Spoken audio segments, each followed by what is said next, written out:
Hi friends, welcome back to our channel Sarukrish creations. ఈరోజు వీడియోలో thread piping ఎలా చేయాలో చూపిస్తానండి. చిన్న మిషన్ మీద అంటే నార్మల్ పాదం ఉన్న మిషన్ మీద కూడా థ్రెడ్ పెట్టి పైపింగ్ ఎలా చేయాలో చూద్దాము. మనం ఇప్పుడు పైపింగ్ చేయడానికి ఏ క్లాత్ అయితే తీసుకుంటామో దాన్ని ఒక సైడ్ ఫోల్డింగ్ చేసి కుట్టుకోవాలండి. తర్వాత మనం ఇట్లా హ్యాండ్ మీద పెట్టి సేమ్ అదే క్లాత్ని స్ట్రైట్గా ఒక స్టిచ్ అయితే వేసుకోవాలి. చూడండి, ఇక్కడ నేను ఎలా వేస్తున్నానో సేమ్ అలాగేనండి. మీకు ఇంకొక స్టిచ్ కనిపిస్తుంది కదా, అదేంటంటే ఫోల్డింగ్ చేసిన క్లాత్ అనమాట.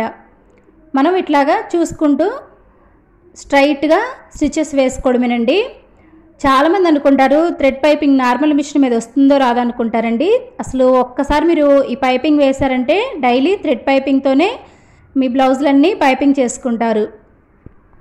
ఇలా స్టిచ్ వేసిన తర్వాత చిన్న చిన్న టక్స్ అయితే పెట్టుకోవాలండి. ఇలా టక్స్ పెట్టుకోవడం వల్ల మనకి ఎత్తుగా లేకుండా మన థ్రెడ్ ఎంత సైజ్ అయితే ఉంటుందో సేమ్ అదే సైజులో పైపింగ్ అనేది నీట్గా వస్తుందండి. ఇప్పుడు థ్రెడ్ ఎలా పెట్టాలో చూద్దామండి. ఇప్పుడు నేను ఒక కుట్టు వేసాను కదా స్ట్రైట్గా, సేమ్ మనం అదే కుట్టులో ఈ థ్రెడ్ని అయితే ఉంచాలండి. చూడండి, ఇక్కడ ఇలా అయితే ఒక ఫోల్డింగ్ వేసుకోవాలి. నెక్స్ట్ దాన్ని ఇంకొక ఫోల్డింగ్ వేరనమాట. అంటే మనం హెమ్మింగ్ చేస్తాం కదా లోపలికి మడిచినట్లుగా, సేమ్ అదేనండి. చూడండి ఎంత సన్నగా వస్తుందంటే చాలా బాగా వస్తుందండి. ఇంకొకసారి చూపిస్తున్నాను చూడండి. థ్రెడ్ మనం కుట్టిన కుట్టు మీద పెట్టుకొని దాన్ని ఫస్ట్ ఒక ఫోల్డింగ్ చేసి తర్వాత ఇంకొక ఫోల్డింగ్ అనమాట. లేదంటే డైరెక్ట్గా ఒకే ఫోల్డింగ్ చేసుకోవచ్చండి. చూడండి, ఇక్కడ నేను సింగిల్ పాదం కూడా యూజ్ చేయడం లేదు. నా దగ్గర ఉన్న నార్మల్ మిషన్ మీదే పైపింగ్ అనేది వేస్తున్నాను.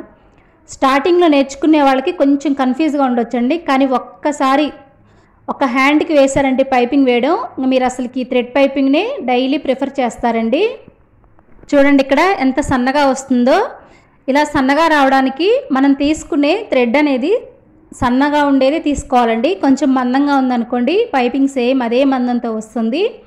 ఇక్కడ ఏం లేదండి, థ్రెడ్ ఎంత సన్నగా తీసుకుంటే మనకి పైపింగ్ అనేది అంత నీట్గా ఉంటుంది. చూడడానికి కూడా ఫినిషింగ్ అయితే పర్ఫెక్ట్గా ఉంటుందన్నమాట. చూడండి ఇక్కడ ఎంత బాగా వస్తుందో. నార్మల్ మిషన్ మీద కూడా సేమ్ మనం సింగిల్ పాదం మీద కుట్టినట్టే వస్తుందండి. ఈ పైపింగ్ మాత్రం సింగిల్ పాదం మార్చుకోవాల్సిన అవసరమే లేదు.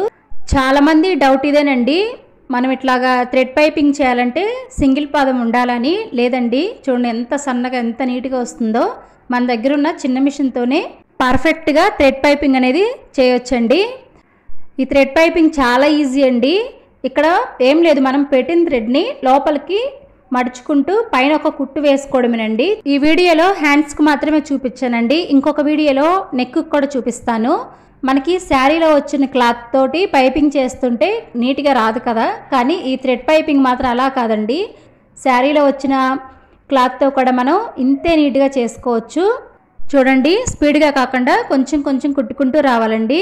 చూడండి, మనం ఎంత దూరం చేసినా కానీ పైపింగ్ అనేది నీట్గా ఉందన్నమాట. తర్వాత థ్రెడ్ని కట్ చేసుకోవాలి. ఇప్పుడు మనం లోపల హెమ్మింగ్ అయినా చేసుకోవచ్చండి, లేదంటే పైన ఒక కుట్టు వేసుకోవాలి. నేనైతే కుట్టే వేస్తానండి. ఇక హెమ్మింగ్ పనులు అయితే ఇవి ఎక్కువ పెట్టుకోను. కొంతమందికి అయితే పైన కుట్టు వేసుకోవడం ఇష్టం ఉండదండి. అలాంటి వాళ్ళు లోపల హెమ్మింగ్ చేసుకోవచ్చు అనమాట. నేనైతే ఎక్కువ పైన కుట్టు వేయడానికే ప్రిఫర్ చేస్తానన్నమాట. చూసారా ఫినిషింగ్ ఎంత బాగా వచ్చిందో. ఒకసారి చూడండి, సేమ్ ఈక్వల్గా ఎక్కడ హెచ్చు తగ్గులు రాకుండా మనం అసలు ఎలా అయితే థ్రెడ్ తీసుకున్నామో సేమ్ అలాగే రావాలండి. ముందే చెప్పా కదా, మనం తీసుకునే థ్రెడ్ సైజును బట్టి పైపింగ్ అనేది అలాగే వస్తుంది. లోపల సైడ్ అయితే ఇలా ఉంటుందండి. పైన కుట్టు వేసుకున్న వాళ్ళు వేసుకోవచ్చు, లేదంటే దీనికి హెమ్మింగ్ చేసుకోవచ్చు. సేమ్ ఇలాగే సెకండ్ హ్యాండ్ కూడా రెడీ అయిపోయింది. అది కూడా చూద్దాము. ఇవిగోండి, రెండు హ్యాండ్స్ రెడీ అయిపోయాయి. చూసారా రెండు ఎంత నీట్గా ఉన్నాయో, ఎక్కడ హెచ్చు తగ్గులు లేకుండా పర్ఫెక్ట్గా వచ్చాయండి. ఇక్కడ మీకు నేను ఏ థ్రెడ్ తీసుకున్నాను చూపిస్తాను చూడండి. దగ్గరగా ఉండేసరికి ఇది కొంచెం మీకు మందంగా అనిపించవచ్చు, కానీ అస్సలు లేదండి, చాలా సన్నగా ఉందన్నమాట. మనం ఇక థ్రెడ్ పైపింగ్లో లాస్ట్ నెంబర్ అనమాట ఇది, అది తీసుకున్నాను. సో మీరు కూడా ఇలాంటి థ్రెడ్ తీసుకొని ట్రై చేయండి. ఐ హోప్ ఈ వీడియో మీకు నచ్చిందనుకుంటున్నానండి.